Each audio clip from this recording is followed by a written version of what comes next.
हे दोस्तों, कैसे हैं आप सब। उम्मीद करता हूँ कि आप सब बढ़िया होंगे, अच्छे होंगे। दोस्तों, भारत के दक्षिण में हिंद महासागर में भारत से लगा एक द्वीप है जिसे श्रीलंका कहा जाता है। लेकिन दोस्तों, क्या आप जानते हैं कि भारत के मैप के साथ श्रीलंका नजर क्यों आता है और आखिर क्यों श्रीलंका कभी भारत का हिस्सा नहीं बन पाया। बहुत से लोग मानते हैं कि श्रीलंका पहले भारत का हिस्सा हुआ करता था, लेकिन अब नहीं है। क्या ये सच है या कहानी कुछ और है? क्यों श्रीलंका का जिक्र रामायण में मिलता है और क्यों सिर्फ 52 किलोमीटर की दूरी वाला श्रीलंका भारत का हिस्सा नहीं है? जानेंगे दोस्तों इन सभी सवालों के जवाब आज की इस वीडियो में। बस आप बने रहिए अंत तक हमारे साथ। भारत और श्रीलंका की बात की जाए तो दोस्तों, दोनों देशों में काफी हद तक सिमिलैरिटीज देखने को मिलती है। श्रीलंका का कल्चर, परंपराएं और पहनावा सब कुछ भारत के दक्षिणी भाग यानी कि तमिल और केरला से काफी मेल खाता है। यहाँ तक कि दोस्तों, अगर आप श्रीलंका में खाना खाते हैं तो उसमें भी आपको भारत की झलक देखने को मिल जाएगी। सिर्फ इतना ही नहीं, श्रीलंका का जिक्र तो भारत के धर्म ग्रंथों में भी देखने को मिलता है। हिंदू पौराणिक कथाओं में श्रीलंका का जिक्र देखने को मिलता है। दोस्तों, ऐसा माना जाता है कि श्रीलंका को भगवान शिव ने बसाया था। भगवान शिव की आज्ञा लेकर विश्वकर्मा ने यहाँ पार्वती जी के लिए एक सोने का महल भी बनवाया था। सनातन धर्म के पवित्र ग्रंथ महाभारत में भी श्रीलंका के बारे में बताया गया है। किस्सा उस समय का है जब रावण माता सीता का हरण करके ले गया था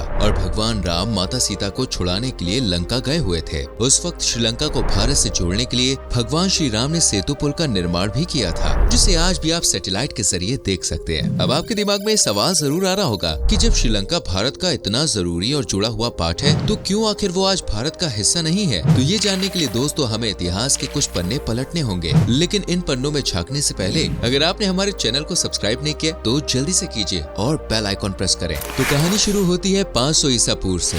उस समय बंगाल के शासक हुआ करते थे दोस्तों प्रिंस विजया। ये बंगाल छोड़कर श्रीलंका की तरफ पहुँचे, लेकिन वो अकेले श्रीलंका नहीं गए बल्कि अपने साथ 700 चेले चपाटियों को लेकर श्रीलंका पहुँचे थे। इस तरह वो श्रीलंका के पहले सिन्हली राजा बन गए थे और क्योंकि उनके साथ 700 अनुयायी भी थे, इसलिए श्रीलंका में सिन्हलियों का बोलबाला हो गया। मतलब अब श्रीलंका के खून में एक नया डीएनए जुड़ गया जो आगे चलकर इन्हें आजाद ख्यालों का बनाने वाला था। आपको बता दें कि जो सिन्हली राजा थे वो वहाँ के इंडो पॉपुलेशन और दूसरे लोगों के मिक्स होने के कारण सामने आए थे और बाद में सिन्हली राजा ने श्रीलंका पर अपना सिक्का जमाया। यही वो समय था जब सम्राट अशोक बौद्ध अनुयायियों और अपने बेटे महिंदा को श्रीलंका भेज चुके थे ताकि वो श्रीलंका के बौद्ध धर्म का प्रचार प्रसार कर सके। यानी अब सिन्हलियों के साथ साथ श्रीलंका में बौद्ध धर्म भी आ चुका था। यही वजह है कि आज के टाइम में श्रीलंका के नॉर्थ पार्ट में ज्यादातर आबादी बौद्ध धर्म का ही पालन करती है। खैर, थोड़ा सा आगे बढ़ते हैं तो साल आता है 992 ईस्वी, जब चोला वंश के महान शासक राजा चोला ने श्रीलंका पर हमला कर दिया और अनुराधापुरम साम्राज्य पर जीत हासिल कर उसे चोल वंश का हिस्सा बना लिया। देखते ही देखते चोल वंश के राजाओं ने श्रीलंका पर ऐसा सिक्का जमाया कि श्रीलंका का ज्यादातर पार्ट चोल वंश के हाथों में चला गया। लेकिन चोलों की ये जीत ज्यादा समय तक टिकी नहीं, क्योंकि जब चोल साम्राज्य पतन की कगार पर था तब तेजी से उभर रहा था दोस्तों पांड्या साम्राज्य और 13वीं सदी गुजरते ही श्रीलंका पर पांड्या साम्राज्य ने अपनी हुकूमत जमा ली। और जब पांड्या शासकों का श्रीलंका पर राज था उस समय में बड़ी संख्या में तमिल लोगों ने श्रीलंका की तरफ प्रस्थान किया। इस तरह दोस्तों श्रीलंका के नॉर्थ वाले हिस्से में लगभग तमिल लोगों का ही बसेरा हो गया। लेकिन जैसे जैसे मुगलों का राज बढ़ता गया वैसे वैसे भारत अपने आप में ही उलझता चला गया। जब मुगल अंपायर अपने चरम पर था उस समय नॉर्थ और ईस्ट भारत काफी गहमा गहमी झेल रहे थे।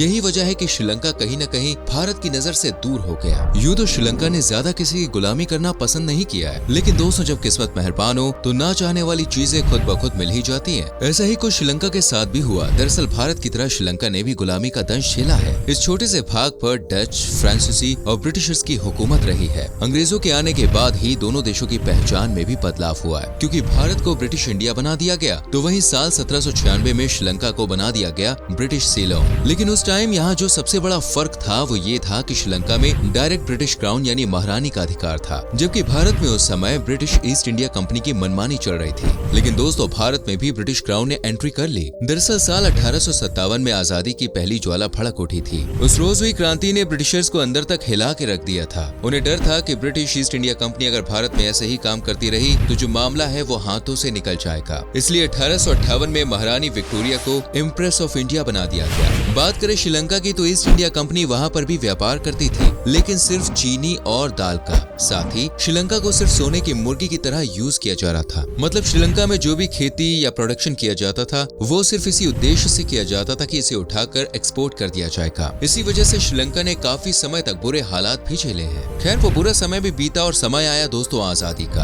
आजादी के उस दौर यानी कि साल 1946 तक पूरे भारत को एक ही ब्रिटिश एडमिनिस्ट्रेटिव द्वारा कंट्रोल किया जा रहा था। साल 1946 तक भारत की सीमाओं को भी निर्धारित कर दिया गया था। अब 1947 में आजादी के बाद भारत सरकार के नेताओं के सामने एक बड़ा टास्क था, भारत में मौजूद सभी रियासतों जो ब्रिटिश कॉलोनीज बनी है उनको भारत में मिलाने का। लेकिन ये करना बिल्कुल भी आसान नहीं था, क्योंकि जम्मू कश्मीर, हैदराबाद और जूनागढ़ जैसी रियासतें भारत में न मिलकर एक अलग देश चाहती थीं। लेकिन सरदार वल्लभ भाई पटेल जी की मेहनत से भारत में मौजूद सभी रियासतों और ब्रिटिश कॉलोनीज को भारत में मिला लिया। लेकिन ये करते वक्त पटेल जी का ध्यान एक बार भी श्रीलंका की तरफ नहीं गया। इसके कई कारण थे। पहला कारण तो ये था कि जब ब्रिटिशर्स पूरे भारत को एक ही लॉ से ऑपरेट कर रहे थे, उस समय श्रीलंका पर अंग्रेजों का अलग शासन चल रहा था। दूसरा कारण ये था कि श्रीलंका में सिंहलिया की संख्या ज्यादा थी और देखा जाए तो श्रीलंका पर शुरू से ही सिंहलियों का राज रहा था। यही वजह थी कि श्रीलंका के लोग शुरू से ही आजाद ख्यालों के थे। तीसरा कारण ये था कि भारत में ब्रिटिश हुकूमत और लगातार हो रही क्रांतियों प्रदर्शनों की वजह से बहुत गहमा गहमी चल रही थी। ऊपर से कई रियासतें एक अलग देश की मांग कर रही थी। पाकिस्तान के अलग होते ही खालिस्तानियों ने भी अलग देश की मांग कर डाली। हालांकि उनकी मांग पूरी नहीं हुई। इसके अलावा जम्मू कश्मीर को अलग किए जाने की मांग हुई, लेकिन फिर भी पटेल जी ने सेना की मदद से सभी रियासतों को अखंड भारत का पार्ट बनाया। इस सब में इतना समय और मेहनत हुई कि भारत का ध्यान श्रीलंका की तरफ गया ही नहीं। चौथा और सबसे बड़ा कारण ये था कि जिस समय भारत आजाद हुआ उस समय तक श्रीलंका अंग्रेजों के कब्जे में नहीं था, यानी कि साल 1947 में भी श्रीलंका ब्रिटिशर्स के अंडर में था। अब जब श्रीलंकाई आवाज नहीं उठा रहा है तो ब्रिटिशर्स भला क्यों श्रीलंका को भारत की तरफ धकेलेंगे या उसका पार्ट बनने के लिए कहेंगे। तो इन सभी कारणों की वजह से श्रीलंका आजादी के वक्त भारत का पार्ट नहीं बन पाया। अब आया साल 1948। दरअसल अब दौर था आजादी का। 1947 में भारत आजाद हुआ। दूसरी तरफ दूसरे कई देश भी आजादी की मांग कर रहे थे, तो श्रीलंका ने भी अब दूसरों के शासन में जीने से अच्छा खुद का शासन समझा। इसलिए श्रीलंका ने भी अंग्रेजों से आजादी की मांग कर डाली। श्रीलंका की ये मांग पूरी हुई और साल 1948 में उसे भी एक आजाद देश बना दिया गया।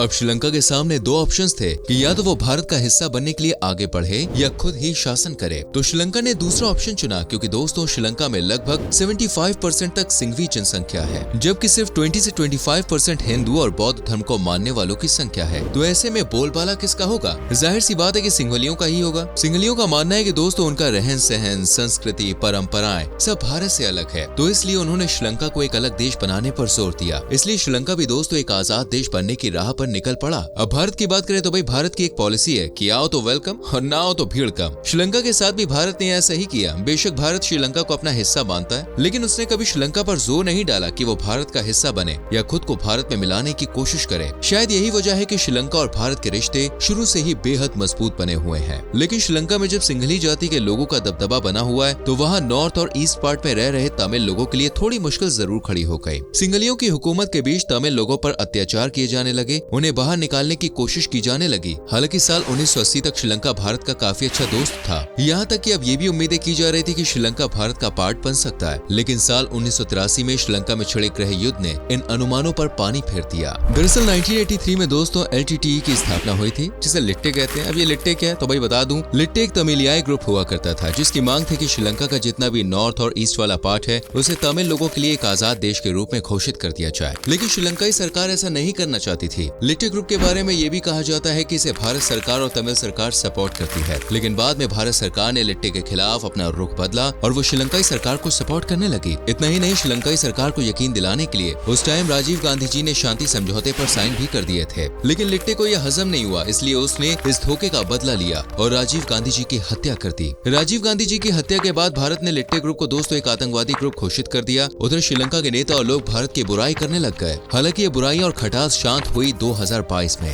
जब श्रीलंका की कंगाली में भारत ने उसे हर तरह से सपोर्ट किया और आज फिर से श्रीलंका और भारत एक अच्छे दोस्त हैं। चलिए अब आपको ये भी बता देते हैं कि भारत के मैप में श्रीलंका ही एकमात्र ऐसा देश क्यों है जो नजर आता है, बाकी क्यों नहीं। दरअसल इसका कारण है संयुक्त राष्ट्र द्वारा बनाया गया लॉ ऑफ द सी। यही वो वजह है जिसके चलते भारत के मैप में श्रीलंका नजर आता है। लॉ ऑफ द सी कहता है कि अगर कोई देश जिसकी सीमा समुद्र में लगती है तो समुद्र में लगभग 310 मीटर तक का इलाका उस देश के अंडर में आएगा। और भारत के धनुषकोडी से श्रीलंका की दूरी महज 18 किलोमीटर है। तो यानी भारत का जो 310 किलोमीटर वाला समुद्री एरिया है उसमें श्रीलंका भी आता है। यही वजह है कि भारत के मैप में आपको श्रीलंका दिखाई देता है। उम्मीद है कि आपको समझ में आ गया होगा कि श्रीलंका भारत का पार्ट क्यों नहीं है और क्यों नहीं बन सका और क्यों वो भारत के मैप में नजर आता है। वेल, आपको क्या लगता है दोस्तों, क्या श्रीलंका भारत का पार्ट होना चाहिए था? अपनी राय हमें कमेंट सेक्शन में लिख के जरूर बताना। वीडियो अच्छी लगी हो तो लाइक और शेयर भी करना और मिलते हैं अगली वीडियो में। Till then bye bye, take care.